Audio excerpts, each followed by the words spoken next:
Millions of viewers watched them argue every week on television. The insults felt real. The frustration felt genuine.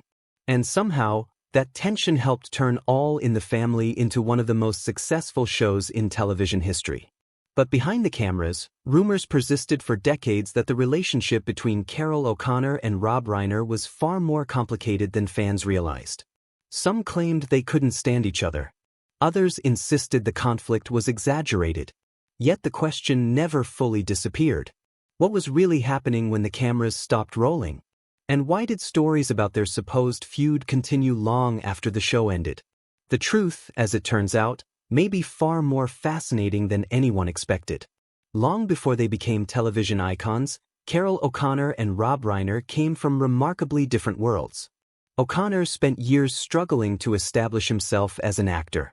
Success did not arrive quickly. He worked tirelessly, often taking whatever roles he could find while waiting for a breakthrough that seemed perpetually out of reach. Rob Reiner's path looked very different.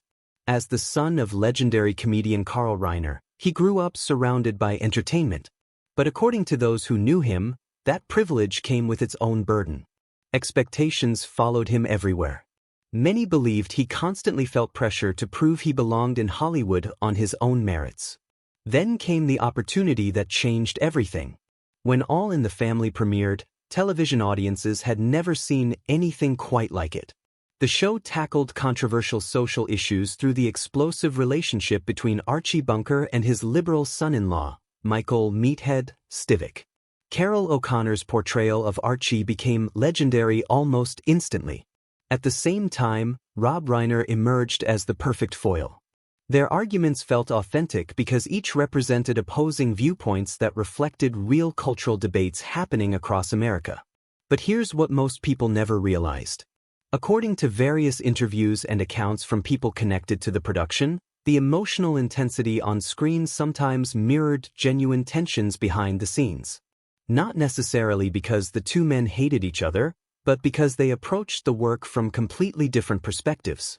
O'Connor was older, deeply experienced, and carried enormous responsibility as the face of the show. Reiner was younger, ambitious, outspoken, and eager to challenge ideas.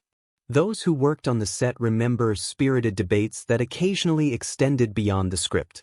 And that's when things reportedly became complicated. As the show's popularity exploded, pressure increased on everyone involved. Every episode was scrutinized by critics, audiences, and television executives. According to insiders, disagreements sometimes emerged over creative decisions, character development, and the direction of certain storylines. O'Connor reportedly took his role extremely seriously and often fought fiercely for what he believed was best for the show. Reiner, meanwhile, wasn't afraid to voice his own opinions. In an environment already charged with political themes and social commentary, strong personalities naturally collided. One pivotal moment came as Reiner's ambitions expanded beyond acting. According to later interviews, he increasingly wanted creative control and opportunities behind the camera. While there is no evidence that this created outright hostility, many observers believe it altered the dynamic among cast members. The young actor who had once been focused solely on performance was beginning to envision a much larger career. Then came another turning point. When Rob Reiner eventually left All in the Family, fans were stunned. To audiences, it seemed like the end of one of television's most beloved relationships. Behind the scenes, however, those close to the production reportedly understood that change had been building for years. The departure marked the conclusion of an era that had defined American television. What happened afterward reveals something important about the story. Rather than spending decades attacking one another, both men often spoke about the show's significance and its impact on their lives. Time appeared to soften whatever frustrations existed during production. Reiner went on to become one of Hollywood's most respected directors, creating classics like Stand By Me, When Harry Met Sally, and A Few Good Men. O'Connor continued building an extraordinary legacy as one of television's greatest performers. Looking back, many historians of television now believe the so-called hatred was likely far more nuanced than the rumors suggested. What some interpreted as personal animosity may have been the inevitable friction that occurs when talented, passionate people create something groundbreaking together. The very differences that occasionally cause tension may have been the same qualities that made their performances unforgettable.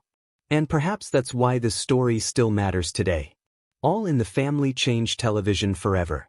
It proved that comedy could tackle serious issues while remaining entertaining. It showed that disagreement could create compelling storytelling. And at the center of that success stood two men whose contrasting personalities helped shape one of the most influential shows ever produced. Sometimes the people who challenge us the most aren't our enemies at all. Sometimes they're the ones who push us to become better than we ever imagined. And perhaps that's the real story behind Carroll O'Connor and Rob Reiner, a story not of hatred, but of creative friction that helped create television history. If you enjoyed this documentary, share your thoughts in the comments below. Do you think their differences made the show stronger? Don't forget to like the video and subscribe for more untold Hollywood stories, classic television mysteries, and fascinating celebrity documentaries.